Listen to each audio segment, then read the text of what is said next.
بسم اللہ الرحمن الرحیم۔ شروع اللہ کے نام سے جو بڑا مہربان نہایت رحم کرنے والا ہے۔ یہ اس زمانے کا واقعہ ہے جب حضرت عمر فاروق رضی اللہ تعالیٰ عنہ اسلامی ریاست کے خلیفہ تھے۔ آپ رضی اللہ تعالیٰ عنہ کی خلافت کا دائرہ بہت وسیع ہو چکا تھا، مگر اس وسعت کے باوجود حضرت عمر رضی اللہ تعالیٰ عنہ کی زندگی میں نہ کوئی شان و شوکت تھی، نہ محافظوں کی قطاریں اور نہ ہی بادشاہوں جیسا لباس۔ آپ اکثر اکیلے چند ساتھیوں کے ساتھ مدینہ کے ارد گرد علاقوں میں نکل جایا کرتے تھے تاکہ خود دیکھ سکیں کہ لوگوں کا حال کیسا ہے، کوئی ظلم یا ناانصافی تو نہیں ہو رہی۔ ایک دن حضرت عمر رضی اللہ تعالیٰ عنہ مدینہ کے مسافات میں واقع ایک سنسان اور خاموش علاقے سے گزر رہے تھے۔ چاروں طرف صحرا پھیلا ہوا تھا، دور دور تک ریت کے ٹیلے اور کہیں کہیں جھاڑیاں نظر آتی تھیں۔ اسی صحرا میں ایک نوجوان چڑوا اپنی بکریوں کا ریوڑ چڑھا رہا تھا۔ اس کے کپڑے سادہ تھے، چہرے پر محنت کے آثار نمایاں تھے اور انداز سے صاف ظاہر تھا کہ وہ کسی بڑے خاندان یا دولت مند طبقے سے تعلق نہیں رکھتا۔ حضرت عمر رضی اللہ تعالیٰ عنہ اس چرواہے کے قریب گئے اور اس سے بات چیت شروع کی۔ عام حالات میں کوئی شخص خلیفہ وقت کو پہچان لیتا، مگر اس چرواہے کو اندازہ نہ تھا کہ جس شخص سے وہ بات کر رہا ہے وہ پورے اسلامی ملک کا حاکم ہے۔ حضرت عمر رضی اللہ تعالیٰ عنہ نے اس سے پوچھا کہ یہ بکریاں کس کی ہیں؟ چرواہے نے جواب دیا، یہ اس کے مالک کی ہیں اور وہ صرف ان کی نگرانی کرتا ہے۔ حضرت عمر رضی اللہ تعالیٰ عنہ نے جواب چرواہے کو آزمانے کے لیے ایک بات کہی۔ آپ نے فرمایا، ان بکریوں میں سے ایک بکری مجھے بیچ دو، تمہارے مالک کو کیا پتہ چلے گا؟ بکریوں میں سے ایک کم بھی ہو جائے تو کون سا کوئی حساب لینے آ جائے گا؟ یہ بات سن کر چرواہے نے حضرت عمر رضی اللہ تعالیٰ عنہ کی طرف سے غور سے دیکھا۔ اس کی آنکھوں میں نہ لالچ تھا نہ خوف، بلکہ ایک عجیب سا یقین اور مضبوطی تھی۔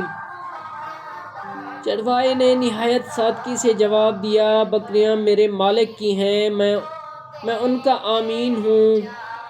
اگر میں ایک بکری دے بھی دوں تو شاید میرا مالک نہ دیکھ سکے۔ لیکن پھر اس نے ایک ایسا جملہ کہا جو صدیوں تک زندہ رہنے والا بن گیا۔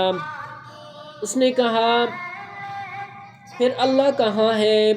یہ الفاظ کوئی خطبہ نہیں تھے، کوئی لمبی تقریر نہیں تھی، مگر ان میں سے ایک ایسا وزن تھا کہ حضرت عمر رضی اللہ تعالیٰ عنہ جیسے عظیم انسان بھی ٹھہر گئے۔ اس چرواہے نے یہ نہیں کہا کہ لوگ کیا کہیں گے، اس نے یہ نہیں کہا کہ قانون پکڑ لے گا، اس نے صرف ایک بات کہی کہ اگر انسان نہ دیکھے تو اللہ تو دیکھ رہا ہے۔ حضرت عمر رضی اللہ تعالیٰ عنہ کی آنکھوں میں آنسو آ گئے۔ آپ رضی اللہ عنہ لرزہ طاری ہو گیا۔ ایک خلیفہ جس کے سامنے بڑے بڑے بادشاہ کانپتے تھے، اس لمحے ایک گمنام چرواہے کے ایمان کے سامنے جھک گیا۔ حضرت عمر رضی اللہ تعالیٰ نے دل ہی دل میں اللہ کا شکر ادا کیا کہ اس نے امت محمد صلی اللہ علیہ وسلم میں ایسے لوگ پیدا کیے جو تنہائی میں بھی اللہ کو نہیں بھولتے۔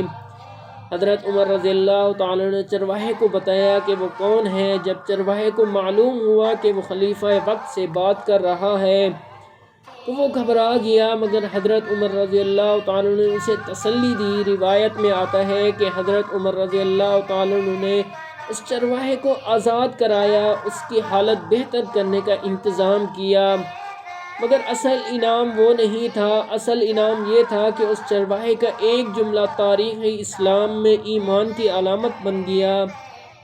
یہ واقعہ ہمیں یہ سکھاتا ہے کہ اصل تقویٰ اور دیانت اور اس وقت ظاہر ہوتی ہے جب انسان اکیلا ہو، جب کوئی دیکھنے والا نہ ہو، جب گناہ کرنا آسان ہو اور پکڑے جانے کا کوئی ڈر نہ ہو۔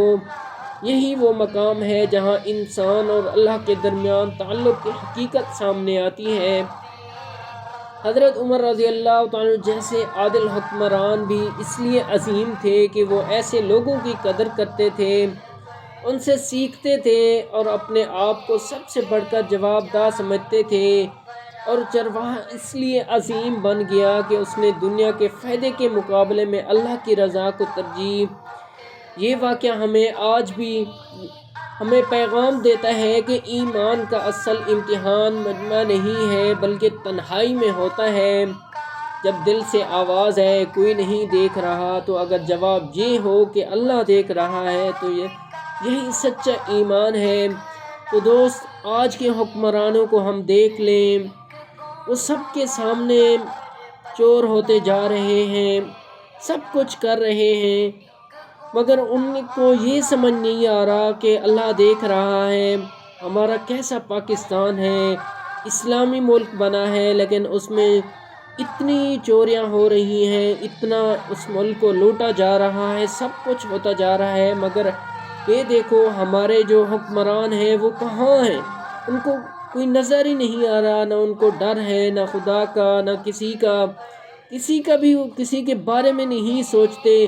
لیکن وہ خلیفہ تھے صرف، حضرت عمر جیسا اگر پاکستان کو ایک خلیفہ بھی مل گیا نا، تو یہ سمجھو کہ پاکستان ایک ایسا ملک بن جائے گا، ایک اسلامی تاریخ واقع ہوگی اس میں کہ لوگ حیران رہ جائیں گے۔